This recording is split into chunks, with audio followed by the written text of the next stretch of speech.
2024 को लेकर के महाराष्ट्र की उस्मानाबाद सीट पर विचारधारा की लड़ाई देखी जा रही है। 7 मई को वोट डाले जाएंगे।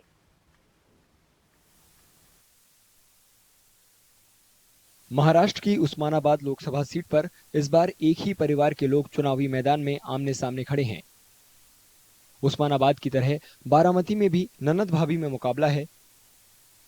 महाराष्ट्र के डिप्टी सीएम अजित पवार की पत्नी सुनेत्रा पवार अपनी भाभी और शरद पवार की बेटी सुप्रिया सुले के खिलाफ चुनाव लड़ रही हैं।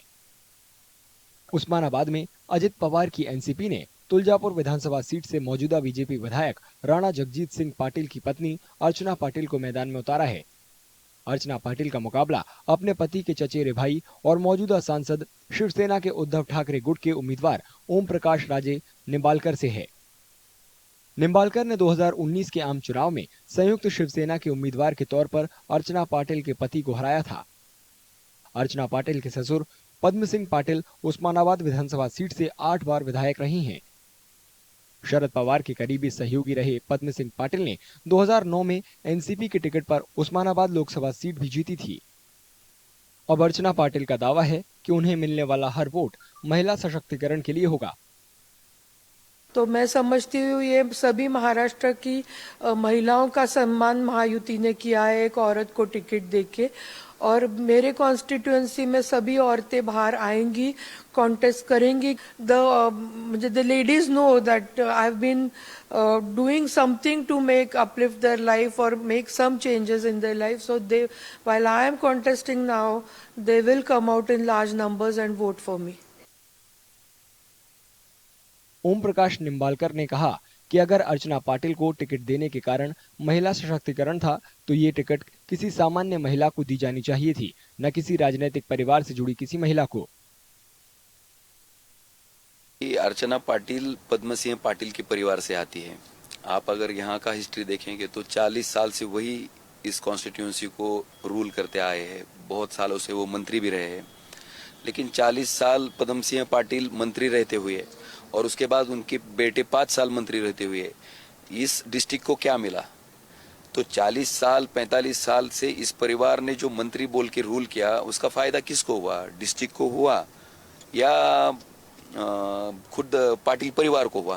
मुझे लगता है ये एनालिसिस लोग करते हैं, उनको पता है।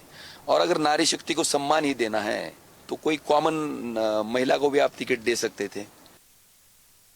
निंबालकर के लिए ये एक वैचारिक लड़ाई भी है। उनका दावा है कि इस चुनाव में मतदाता फैसला करेंगे कि असली शिवसेना कौन है। अगर किसी भी साधारण आदमी से पूछेंगे कि शिवसेना किसकी है तो उसका एक ही जवाब आएगा, बाला साहब ठाकरे और उद्धव साहब ठाकरे। आपको एक भी आदमी नहीं बताएगी कि ये शिंदे की शिवसेना है।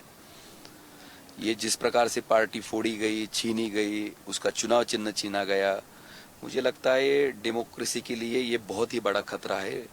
लोगों को इसके बारे में बहुत ही ज्यादा चिढ़ है और उनका जो चिढ़ रहता है, उनका जो गुस्सा निकालने का टाइम रहता है, मुझे लगता है वो एक ही टाइम पे गुस्सा निकाल सकते हैं जब उनको खुद का वोट देना है। और वो अभी चला आया है। जब 7 तारीख को लोग वोट डालेंगे तो इस पे भी फाइनलाइज करेंगे कि शिवसेना जो ओरिजिनल है वो कौन से है और डुप्लीकेट वाले कौन से है।